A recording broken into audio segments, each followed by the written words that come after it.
The Little Death, a Henry Rios mystery. Author Michael Nava. Publisher Allison Press. Narrator Eric Aust. Written 1986. Chapter 8.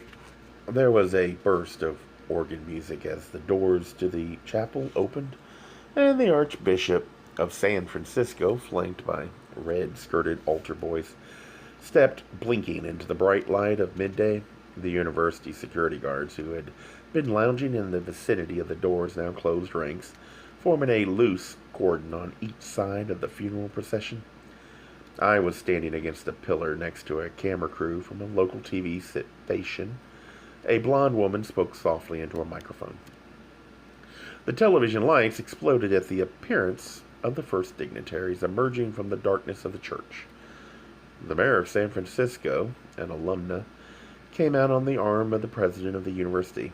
Following a step or two behind came the governor, a graduate of the law school, walking alone, working the crowd with discreet waves and a slack smile. Next came a coterie of old men who, even without their robes, had the unmistakable self-important gait of judges. For a moment afterward, the threshold was empty. Then came 8 elderly men dressed in similar dark suits, white shirts, and black ties, shouldering the gleaming rosewood coffin. Inside that box was the mortal remains of Robert Wharton Paris, who had been eulogized that morning by the San Francisco Chronicle as one of the most distinguished Californians of his time. No mention was made that the judge's sole surviving descendant, his son, was locked up in an asylum in Napa. Instead, the newspapers looked back on what was, inarguably, a dazzlingly successful life. Robert Paris, who was born into a poor family of farmers in the San Joaquin Valley 80 years earlier, worked his way through London University, went to Oxford as a Rhodes Scholar, and returned to the United States to take a law degree from Harvard. All before his 25th birthday. Hired as an instructor in property law at the University Law School, he quickly rose to the rank of full professor. In the process, he married Christina Smith, the granddaughter of Grover Linden and daughter of Jeremy Smith, the university's first president. Paris left the law school to form, with 2 of his colleagues, a law firm in San Francisco that now occupied its own building in the heart of the financial district. He resigned from the firm and to accept appointment to the United States Court of Appeals for the Ninth Circuit. He was a distinguished jurist, frequently mentioned as a potential candidate for the U.S. Supreme Court, but he was too conservative for the liberal Democrats, who then occupied the White House. When he was finally offered a position on the court by a Republican president, he was forced to decline, citing age and physical infirmity. Shortly afterwards, he left the Court of Appeals and spent the last decade of his life in virtual seclusion. And now he was dead. Greater than the man was what he represented, the Linden fortune. The media estimated the extent of that fortune at between $500 million and $1 billion. But so cloaked in secrecy were its sources and tributaries that no one really knew. There was so much stored, not in banks, trust companies, and investment management firms, but hidden away in caves as if it were pirates' treasure. Famous money, money gouged out of the Sierra Nevadas by the tens of thousands of picks that laid out the route of the Transcontinental Railroad. Ruthless money, money acquired at the expense of thousands of small farmers forced from their farms by the insatiable appetite of Grover Linden's land companies. Corrupt money, money paid in subsidies to Grover Linden's railroad from that Congress in an era when the prevailing definition of an honest politician was one who, when bought, stayed bought. Endless money, money flowing so ceaselessly that during a financial crisis in the 1890s, Grover Linden essentially guaranteed the national debt out of his own fortune, and the government averted bankruptcy. Robert Paris was steward to that fortune, and only I, and perhaps one or two others, knew at what cost he had acquired his stewardship. I watched them carry him across the courtyard, and I was thinking, not of the family of a 19th century American railroad baron, but of the Caesars, the Borgias, the Romanovs. Only on that dynastic scale could I begin to comprehend how a man might kill his wife, his child, his grandchild, to satisfy an appetite for power. I remembered a painting by Goya that I'd seen years earlier in the Prado called Saturn Devouring His Children. Saturn consumed his sons and daughters to avoid the prophecy that one son would reach manhood and depose his father. The mother of Zeus substituted for the infant Zeus a stone wrapped in swaddling clothes, which Saturn ate. Hidden away, Zeus grew and ultimately fulfilled the prophecy. Had Robert Paris feared the same end from his male descendants, or was he simply mad? Or had the family of farmers in San Joaquin been poorer than anyone could imagine? Meanwhile, the funeral had become a party for the rich. The crowd spilled out from the church, sweeping across the courtyard of the old quad to the driveway where I had earlier observed a fleet of limousines lined up behind a silver hearse. So loud and jovial were the mourners that I expected at any moment to be offered a cocktail or a canapé from a roving waiter. There were no signs of real grief, only now and then a ceremonial tear dabbed it with an elegant, monogrammed handkerchief. The rich are different, I thought, condemned to live their lives in public. They go through their paces at the edge of hysteria like show dogs from which every trait has been bred but anxiety. The body was to be interred in the Linden Mausoleum, a quarter-mile distant. Judging from the snarl of cars to the driveway, I'd be able to walk there before the interment began. The heat was slow and intense, a pounding, relentless, unseasonable heat. I set off down the road, sweating beneath my fine clothes like any animal. In a way, it was pointless for me to have come to the funeral. Lord knows there was nothing more to be done about Robert Paris except perhaps drive a stake through his heart. I beat everyone to the mausoleum but the press. This was a historic event. No one had been laid to rest in Grover Linden's tomb since the death of his son-in-law, Jeremiah Smith, first president of the university, 50 years earlier. The lesser members of the Linden Smith Paris clan, including the judge's wife and eldest son, were buried in a small graveyard 200 feet away. Hugh, however, was not there. I had never learned what became of his ashes. I removed my jacket, positioned myself in the shade of an oak tree, and studied Grover Linden's resting place. The legend was that Linden wanted his tomb patterned after the temple of the Acropolis. What he got was a much smaller building, constructed from massive blocks of polished gray granite, adorned on three sides with Ionic columns. At the entrance there were 2 steps which led to a bronze screen, and beneath it 2 stone doors. On each side the entrance was flanked by a marble sphinx.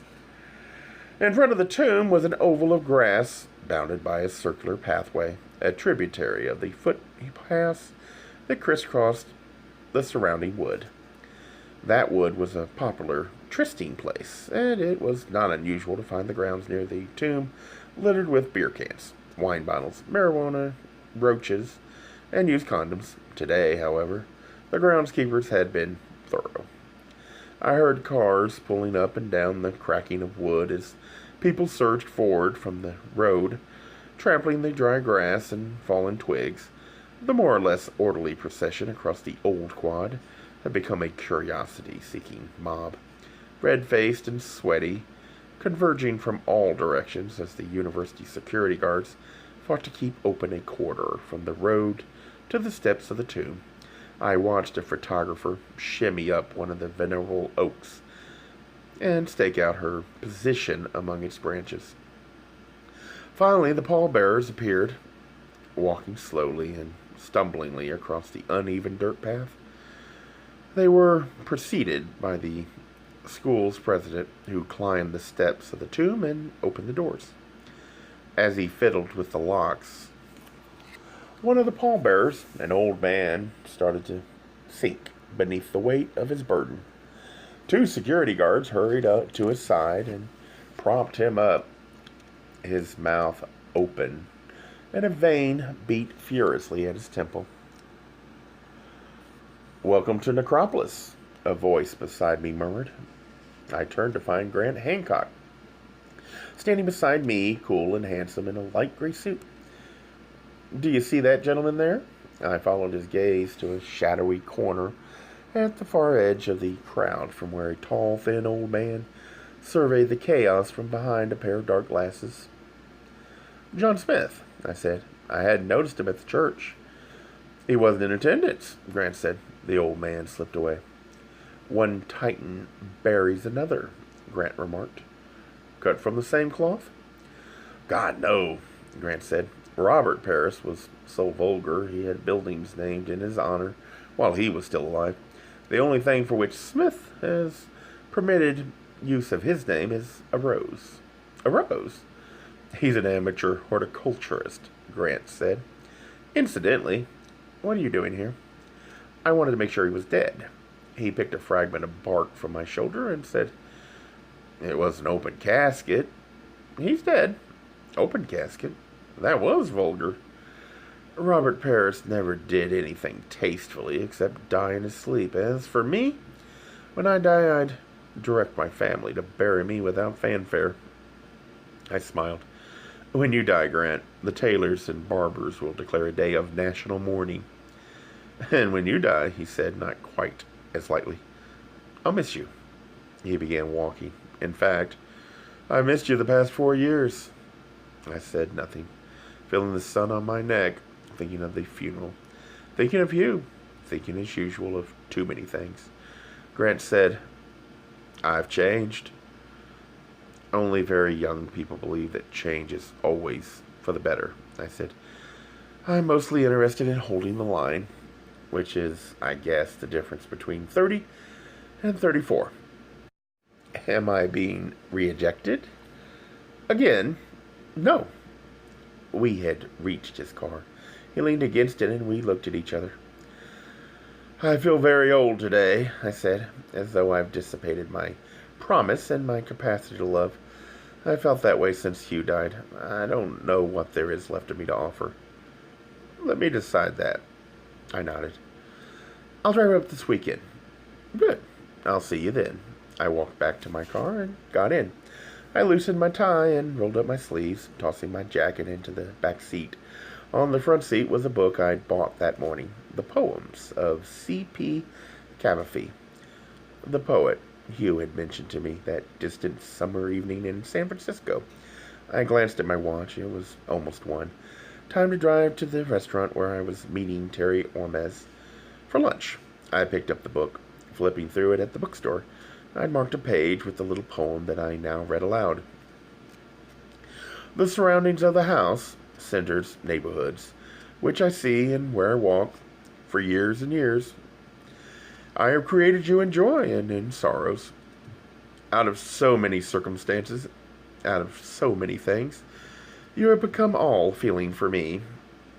The words had a liturgical cadence, almost a prayer.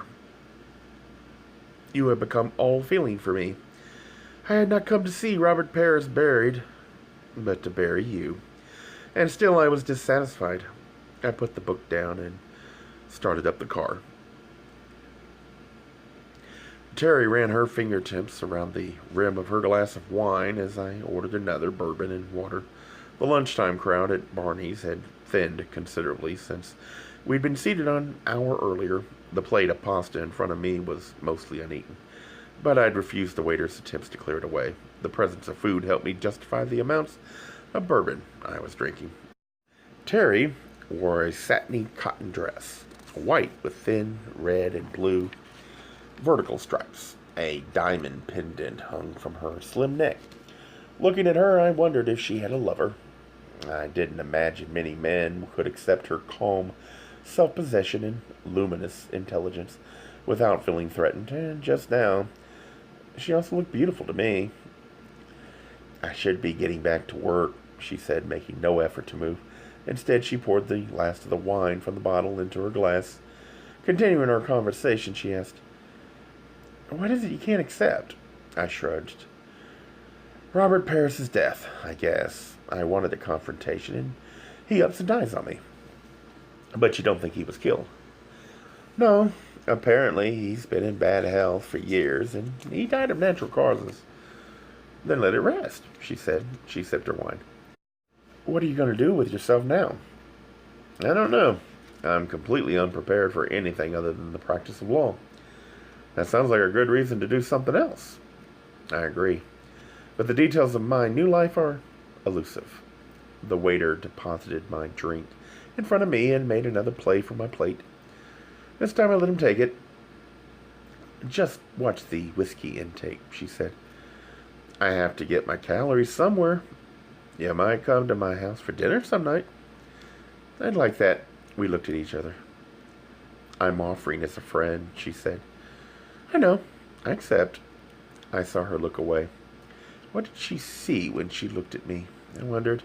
An alien or just a lonely man? But later I thought her dinner invitation came out of compassion, not curiosity. We're both different, Terry. We play against expectations, and we're good at what we do. It's our competence that makes us outsiders, not the fact that you're a woman cop or I'm a gay lawyer. She nodded slightly and made a movement to leave. I rose with her. "Take care of yourself, Henry. Go away for a few days. Meet someone new, and when you get back, call me." "I promise," I said, and watched her go. I should have gone too, but instead I stayed another hour at the bar. Finally, when the first wave of the office workers from the surrounding businesses washed in, I asked for the check, paid it, and left. I put the key into the lock, turned it, pushed the door, and nothing happened. The deadbolt was bolted. I fumbled on my keychain for the deadbolt key and jammed it into the lock. I leaned my shoulder against the door and pushed. It opened. I stood for a moment staring at the door. I didn't remember bolting it. In fact, I never did. Stepping into my apartment, I suddenly stopped. There was something wrong. I looked around. Everything appeared as it had been when I set off for the university that morning, but was it? Had I closed the book lying on the coffee table? I walked around the room. The deadbolt. I knew I hadn't bolted the door. There was no point. There were so many other ways to break into my apartment that it never occurred to me that someone might try using the front door. But someone had. And he had very carefully turned both locks when he left. Slowly, starting with my bedroom, I methodically went through every room of the apartment, taking inventory. It took more than an hour to make this search. In the bedroom, I lifted from the wall my framed law school diploma. I opened the wall, safe beneath. There I found intact my grandfather's pocket watch, my birth certificate, my passport, my parents' wedding rings, optimistically bequeathed to me, and $5,000 cash. Some of the bills, 20 years old. The sum of my father's estate. Everything was accounted for. It was the same in the bathrooms and the kitchen and in the hall closet. I sat down at my desk and began going through the drawers. Then I discovered what was missing. Hugh's letters to his grandfather, which Aaron Gold had given me. I closed the bottom drawer. Robert Paris was dead. But someone had stolen the only evidence I had which linked him to the murder of his grandson. The apartment seemed suddenly very quiet. I felt as if I were in the presence of ghosts. As much to get out as to learn whether she'd seen or heard anything, I went to my neighbor. I pushed the doorbell beneath her name, Lisa Marsh. She came to the door in a bathrobe. This was not unusual, since she was a resident at the University Medical School and worked odd hours. But her face was flushed, her hair disheveled, and her eyes bright. It wasn't the appearance of sleep. "Hi," I began, waiting for her recognition to register with her. She smiled. "Sorry to get you out of bed, but someone broke into my house this afternoon." She stepped back. "Oh, no. When?" "I left at 10 this morning and got back an hour ago." I looked at my watch. "It was about 6. I was wondering if you'd seen or heard anything." "You better come in," she said. I did, closing the door behind me. All the curtains were drawn, but a lamp shone in a corner, revealing the remnants of a meal for two people laid out on a long coffee table. "Excuse me for a minute, Henry." She went into her bedroom, and I heard her talking to someone. A few minutes later, she returned with a man who was stuffing his shirt tails into his jeans. "I don't think you've met Mark," she said. "How do you do?" I said. He smiled. "Fine." "I'm really sorry to disturb you," I said to both of them. Lisa shrugged. "This is an emergency. Have you called the police?" "No, not yet. I'm trying to figure out what happened first." We went into the living room and sat down. I told them about the deadbolt, the neatness of the search, and the fact that only one thing had been taken. They did not ask, and I did not tell them exactly what the thing was. "What I was thinking," I concluded, "was that you may have heard something or seen someone." They looked at each other and then back to me. "We had lunch at around noon," Lisa said, "and were done by 12:30. I'm afraid that after that we weren't paying much attention." Mark frowned thoughtfully. "Wait, I heard a phone ringing next door. It woke me." And I looked over at the alarm clock, thinking it might be the hospital. I worked there, too. It was about 3:30 or a little before. Then I got up to use the bathroom and got a glass of water from the kitchen. "Did you hear anything else?" He shook his head. The three of us looked at each other. Lisa touched her finger to her lip. "But I did," she said. "The sound of silver rattling as someone opened a drawer, but I thought it was Mark." "No, I got a glass from the counter. I didn't open any drawers." "All this happened around 3:30? "I'm sure of it," Mark said, "because I had to check in with the hospital at 4. I got up to leave. It was 6:30. The burglar had been in my apartment only 3 hours earlier." "What did he take?" Lisa asked. "Some letters." "Were they important?" "The fact that they were stolen makes them important again," I said, then thanked them for their help. Back in my apartment, I headed for the phone. I had noticed earlier that the answer machine had been shut off. I switched it back on. The recording dial was turned to erase. I moved the dial back to rewind, listening as the tape sped backwards. The message had not been rewound before my visitor attempted to erase it. Consequently, he had only succeeded in erasing blank tape. I turned the dial to play. There was the noise of someone trying to clear his throat, and then the voice of a very drunk Aaron Gold. "Henry, the secretary said you called the other day. I need to talk to you. It's important. It's about you. Judge Paris, you got it wrong. Remember, no cops. I'm at home." The line went dead. I fast-forwarded the tape to see if he'd called again. There were no other calls. Mark said he heard the phone ring at about 3:30. A few minutes later, Lisa heard someone in my kitchen. Aaron's call must have come in while the burglar was in the apartment. If he was in the kitchen, which was just a few feet from the phone, the burglar heard the message. In fact, he not only tried to erase the message, but turned the machine off so that the red light wouldn't immediately attract my attention. Shutting off the machine had also prevented any further messages from Aaron. Suddenly, I was very worried for him. The phone rang at Aaron's house 3 times before his answer machine clicked on. I waited for the message to finish, knowing that Aaron often screened his calls, and hoping that he was doing that now. "Aaron, this is Henry," I said, practically shouting. "If you're at home, pick up the phone." The tape ran on. I tried calling his office, but was told he hadn't been in that day. I put the phone down, got my car keys, and hurried out of the apartment. Aaron lived in a small wooden house on Addison, set back from the road by a rather gloomy yard that was perpetually shaded by 2 massive oaks. There was a deep porch across the front of the house. The overhanging roof was supported by 4 squat and massive pillars completely out of proportion to the rest of the building. Gold and I referred to the place as Tara. The recollection of that mild joke dispelled some of my uneasiness as I opened the gate and stepped into the yard.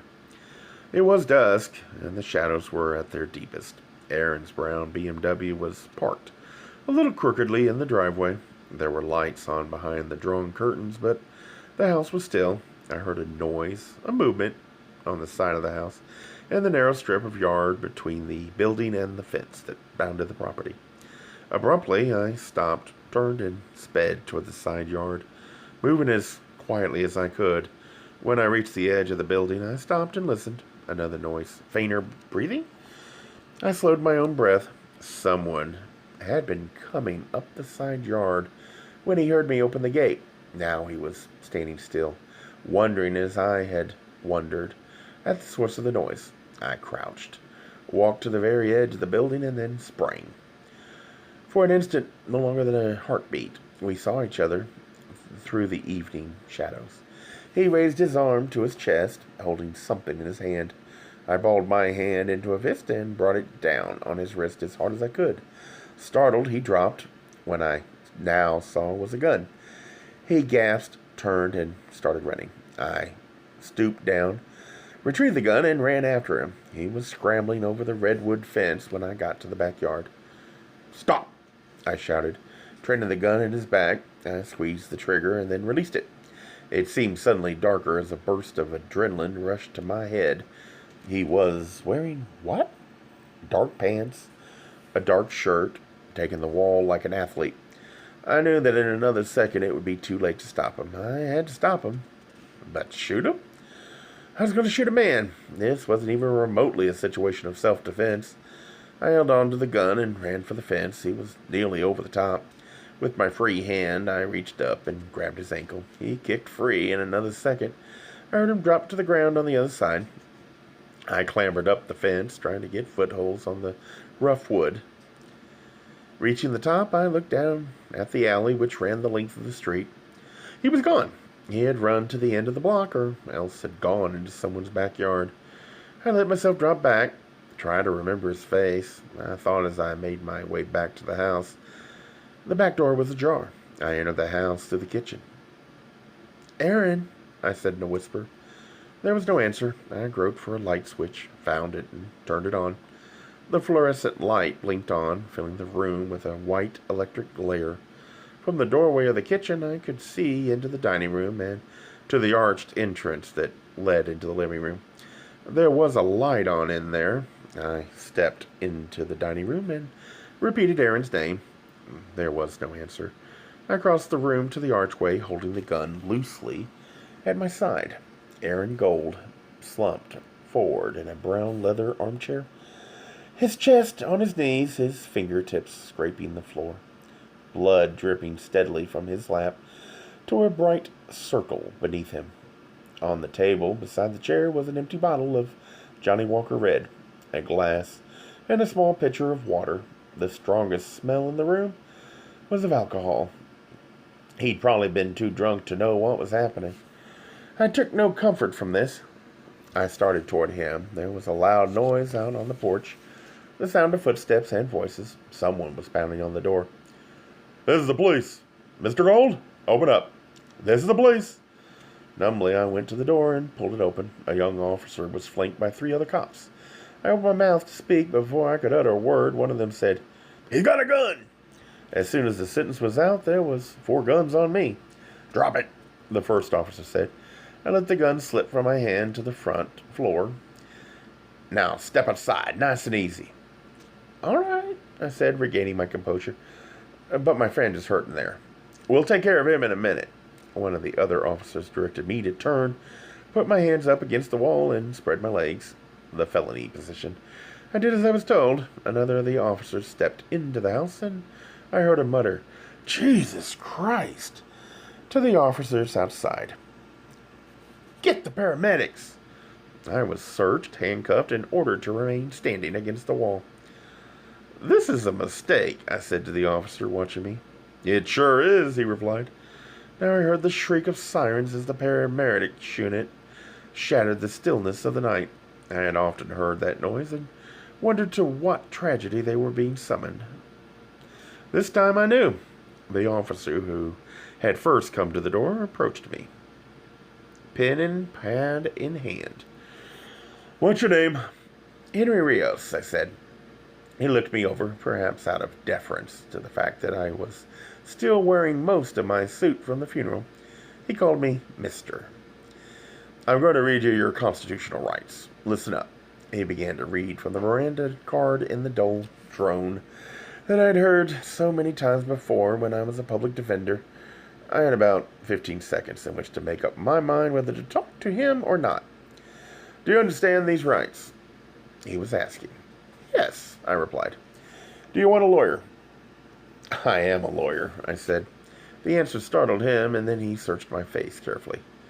I've seen you before, he said. I was a public defender. He whistled low beneath his breath. Then you know the script, he said. Do you want a lawyer? Yes. Sonny Patterson, at the DA's office. I'll talk to him. He nodded. We're going to take you down to county, he said. I'll radio ahead and have them rouse Patterson. Thank you.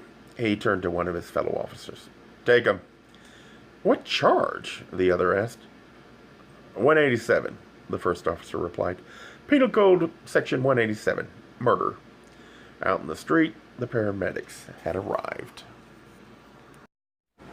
Gay Mysteries audiobooks. I think it is easy to hate a label, but a face humanizes the word. So this effort is twofold.